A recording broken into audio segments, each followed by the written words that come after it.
경제기업 함께라는 세상의 이철종입니다. 예, 이렇게 만나뵙게 돼서 반갑습니다. 예, 제가 강의를 드릴 내용은 모두에 말씀드린 것 같이 사회적 경제 조직에 대한 정부의 지원 사업, 정부를 중심으로 한 지원 사업에 대해서 설명을 드리게 되는 내용이고요. 사회적 경제 기업에 대한 지원하면 가장 많이들 생각하시는 게 사회적 기업 지원 제도라고 할 수 있을 것 같습니다. 인증 사회적 기업들 그리고 예비 사회적 기업들에 대한 지원 제도들을 많이 보시는데요. 그 중에서도 인건비를 지원해주는 사회적 기업의 일자리 창출 사업 이런 부분들에 대한 지원들에 대한 관심들이 사회적 경제 기업에 대한 창업을 준비하시는 단위에서 보면 인력 운영에 대한 비용 그리고 또 취약계층 고용에 대한 미션을 갖고 있는 일자리 제공 유형의 사회적 경제 기업들 같은 경우에는 그 생산성이 낮은 취약계층 분들과 함께 활동을 해 나가려고 하면은 아무래도 이런 인건비 지원에 대한 필요성들이 굉장히 높아지게 되는데요. 지원 자격은 여기 표에서 보시는 바와 같이 인증 사회적 기업, 예비 사회적 기업으로 되어 있고요. 인력 지원 사업 중에 하나가 전문 인력 지원 사업이 있습니다.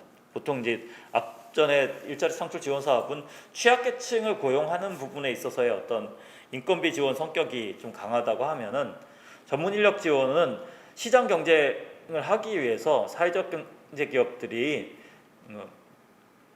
어느 정도의 그 경쟁력을 확보하는데 전문 역량을 갖추는 게 필요하고 그런 전문 역량을 갖추는 데 있어서의 그 인력들을 좀 어느 궤도까지 올라가는 데는 지원을 해주는 방식으로 설계가 되어 있고요. 그래서 이제 인증 사회적 기업하고 이것도 예비 사회적 기업을 지원하는 방식으로 되어 있고요. 분야별로 최대 2년, 인증 같은 경우는 3년 이렇게 되어 있습니다. 그래서 그 일자리 창출 지원 사업하고 비슷한 유형의 성격들을 갖고 있고요. 이 지원 기간 자체가 최대 5년까지 예비 기간까지 포함하고 한다고 하면은 최대 5년까지 갈 수 있는 부분이기 때문에 그렇지만 앞에는 이제 일정 정도 자부담 비율이 낮았지만 뒤로 갈수록 자부담 비율이 높아지기 때문에 전문 인력을 활용했을 때 그 전문 인력을 통한 기업의 어떤 생산성이라든지 성장성이 일정 궤도까지 올라가셔야 전문 인력 지원 사업을 활용해서 효과를 보실 수 있는 요소들이 생기고요. 그리고 전문 인력 지원을 좀 활용하는 데 있어서 좀 까다로운 부분들이 많습니다. 각종 기획, 인사, 노무, 마케팅, 홍보, 교육, 훈련, 이렇게 교육 훈련, 회계, 재무 이런 쪽들에 대한 전문 역량이기 때문에 관련된 전문성이 있는 인력이라는 부분에 대한 증빙이 필요할 수밖에 없습니다. 사회적 경제 기업들, 사회적 기업들에 대한 인건비 지원 사업들에 대해서 간단하게 말씀을 드렸었는데요.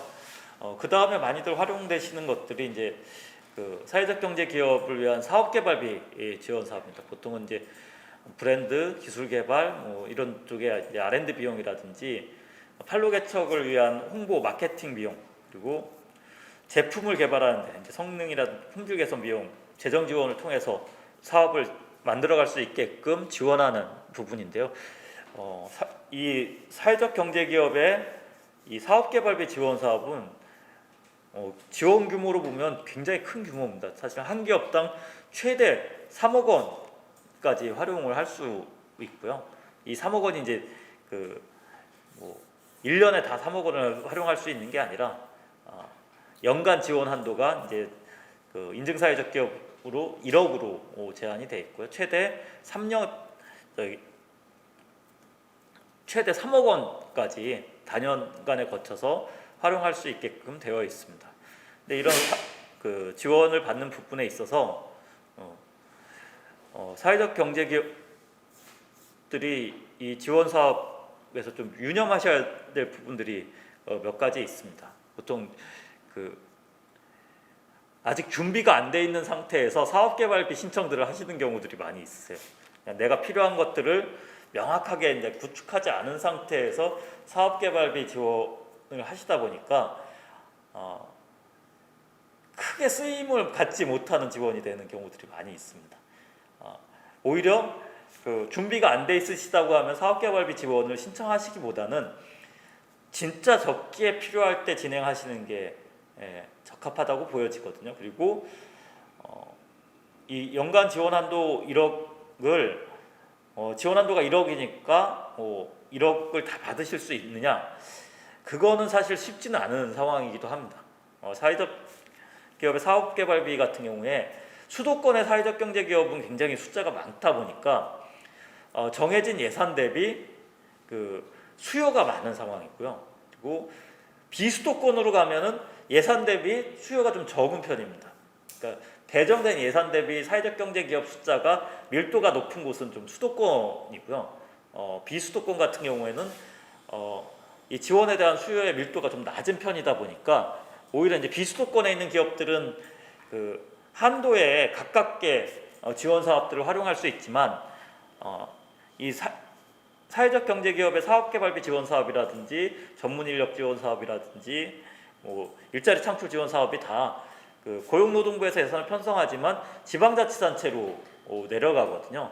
그럼 지방자치단체에서 재정을 집행할 경우에는 다 지역에 소재하고 있는 지원 대상이다 보니까 기관 입장에서 공공기관 입장에서 그 아무리 아이템이 좋고 기획이라든지 이런 실현 가능성들 그리고 창출되는 효과가 높아 보인다 하더라도 한 기업에게만 집중적으로 지원하는 것에 대해서는 아무래도 부담을 느끼게 돼 있습니다. 그래서 어느 정도 안배된 뭐 n분의 1 개념이 좀 작동이 되게끔 되어 있고요.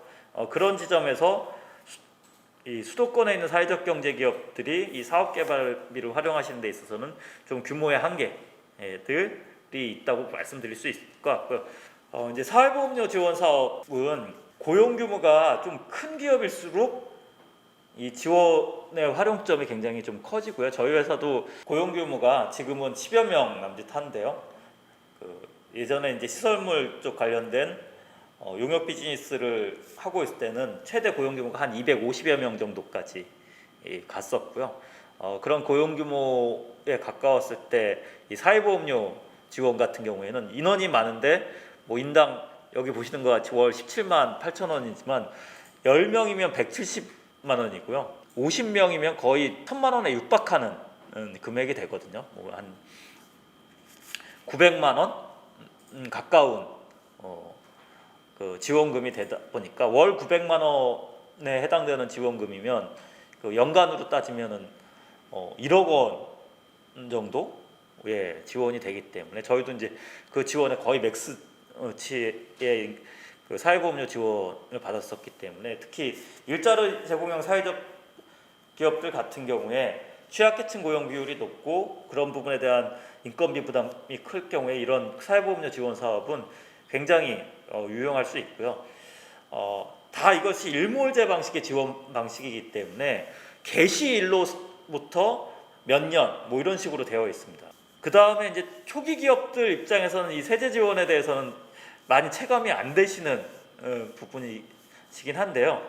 요즘 그 사회주택 사업을 하는 뭐 사회적 경제 기업들도 많고 이제 사회적 경제 기업에 대한 여러 가지 뒤에 언급드린 그 금융 관련된 지원제도 뭐 이런 부분들도 있다 보니까 그 부동산을 취득하시는 사회적 기업들도 많이 나오세요. 스타트업 단계에서부터 벌써 사회주택 사업을 준비하신다든지 아니면 아예 이제 사회적 경제에 대한 지원 금융을 통해서 본인들이 사업을 영위하는 데 필요로 하는 업무 시설들을 매입하셔 갖고 운영하시려고 하는 경우들이 많으시기 때문에 이런 취등록세 감면 제도들을 잘 활용하실 필요가 있고요. 사회적 경제 기업들을 위한 판로 지원 사업들이 다양하게 돌아가고 있는데요. 뭐 그 부분에 있어서 뭐 사회적 경제 지원의 정부 공공기관으로 대표적인 기관은 이제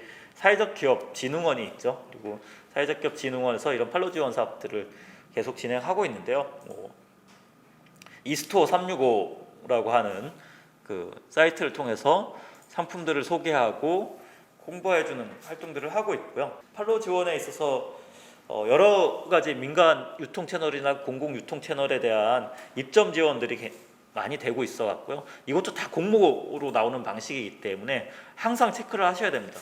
홈쇼핑도 있고요. 뭐 대형 마트라든지 백화점 이런 쪽에 입점 지원하는 사업서부터 또 온라인 쪽에 뭐 이커머스부터 뭐 오픈마켓들까지 다양한 채널에 대한 입점 지원 사업들이 수시로 공고가 나오고 있습니다. 그리고 참여 기업의 숫자를 좀 제한하고 한정해서 공모가 나오기 때문에 항상 그 범위 안에 선정될 수 있게끔 해야 되는 노력들이 필요하시기 때문에 이런 지원 사업의 내용들을 늘 일상적으로 체크하시고 활용하실 수 있으시면 좋을 것 같습니다.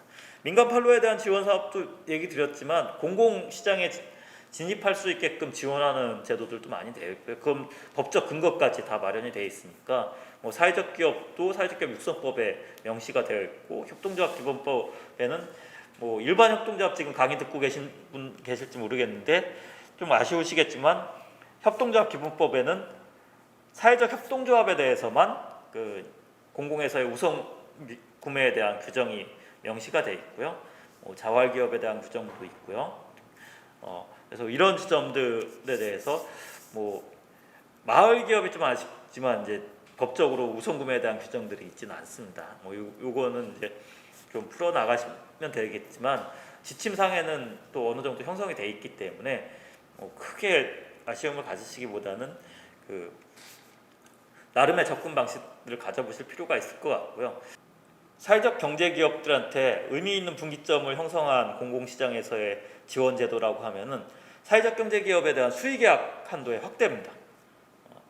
보통 1인 견적에 의한 수의계약의 한도는 2천만 원이 이제 최대치인데요. 사회적 경제 기업들에게는 5천만 원까지 1인 견적에 의한 수의계약 한도가 확대되어 있습니다. 그러니까 이 수의계약은 경쟁을 하지 않고 계약을 할 수 있는 방식인 거죠. 그러니까 이 금액의 범위가 넘어서면 입찰을 거쳐야 되는 계약이기 때문에 실질적으로 그 2천만 원이 넘으면 입찰을 해야 되는 상황이었던 것이 어쨌든 사회적 경제 기업에게는 입찰을 거치지 않고 5천만 원까지는 수의 계약을 할 수 있는 혜택이 생겨 있는 거기 때문에 그 부분들을 잘 활용하시는 것도 어떤 공공시장을 개척해 나가는 데 있어서의 우선구매제도의 활용점이라고 얘기 드릴 수 있을 것 같은데요. 주의하셔야 될 거는 모든 사회적 경제 기업에 대해서 이 규정을 적용하고 있는 게 아니라 취약계층 30%를 고용하고 있는 사회적 기업에 한해서 수의계약 한도를 5천까지 확대해주고 있다는 겁니다. 그래서 취약계층 고용 비율을 30% 이상 유지해 나가시는 것이 필요하고요. 이 제도에 따른 수의계약 영업을 적극적으로 펼쳐나가시려고 하면 그런 지점에 있어서의 어떤 유지 관리가 지속적으로 필요하다는 거 말씀드릴 수 있을 것 같고요. 사업개발비 지원 사업하고 대비돼서 서울시의 혁신형 사업을 좀 활용해 보시면 좋을 것 같아요. 그래서 사업개발비 지원 사업을 통해서 뭔가를 해봤는데 좀 더 고도화시킬 필요가 있겠다든지 추진해 보실 필요가 있겠다고 하시면 그 서울시의 혁신형 사업 공모에 참여하셔갖고 기회를 만들어 보시는 것도 좋을 것 같고요. 반대로 그냥 그 서울시 혁신형 사업을 먼저 진행해 보시고 그 다음에 사업개발비 지원 사업을 통해서 좀 더 단계적으로 가지를 쳐나가시는 방법으로 사업 모델을 구체화하고 좀 사업 모델을 고도화시키는 부분에 있어서의 지원들을 활용하시는 지점으로 가주시면 좋을 것 같습니다. 간략하게 이제 사회적 경제 기업들이 활용하실 수 있는 정부 지원 사업들을 뭐 서울시 지원 사업하고 사회적 기업 진흥원을 통해서 지자체 지원으로 이루어지는 거, 사회적 기업 진흥원이 직접 진행하는 지원 사업들을 뭐 간략한 부분들을 언급을 드렸는데요. 실은 관련된 지원들이 다양하게 발생이 되고 있습니다. 뭐 일례로 그 LH에서 진행한 사회적 경제 아이디어 공모 대회 같은 것도 일종의 사회적 경제에 대한 공공의 지원이고요. 요즘 뭐 고속도로 휴게소에 보면 사회적 경제 기업들 매장이 꽤 많이 늘어 있습니다. 도로공사에서 사회적 경제 기업들에게 고속도로 휴게소에 매장을 열 수 있게끔 지원하는 사업들도 있고요. 사회적 경제 기업에 대한 수의계약 한도가 확대되어 있는 그 계약법 규정에 내용하고 동일하게 취약계층 고용 30% 이상 사회적 경제 기업에게 이제 지자체가 소유하고 있는 공공시설물이라든지 토지에 대한 임대를 할 경우에는 취약계층 30% 고용한 사회적 경제 기업에게만 수의계약을 할 수 있게끔 규정이 되어 있습니다. 뭐 이런 식으로 다양한 영역에서 사회적 경제 기업에 대한 지원 사업들이 형성이 되어 있으니까요. 관심을 갖고 찾아보시는, 그리고 여러 사이트들을 검색해 보시고 활용해 보시는 것들이 필요하지 않을까 싶습니다. 그리고 각 정부 부처마다 그 산림청에서는 산림형 예비사회적 기업 지정 제도를 하고, 환경부는 환경형 예비사회적 기업 지정 제도를 하고 있습니다. 보건복지부도 복지형 예비사회적 기업 지원 지정 제도 같은 것들을 하고 있기 때문에 각 정부 부처형 그 예비사회적 기업 지정 제도를 통해서 진행이 될 경우에는 그 부처형 예비사회적 기업 같은 경우 그 부처에서 실현시키고자 하는 공공 미션 사업들에 부합하는 사회적 경제 기업들을 발굴하는 거거든요. 그리고 그런 발굴된 사회적 경제 기업에 대한 또 여러 가지 지원 제도들을 연계하고 있기 때문에 지역형 예비 사회적 기업으로 가는지 또 부처형 예비 사회적 기업으로 지정이 되는지에 따라서 활용할 수 있는 접근 포인트, 지자체하고의 협력을 좀 적극적으로 모색하고자 하는 것들은 지역형으로 가시는 걸 좀 추천드릴 수 있을 것 같고요.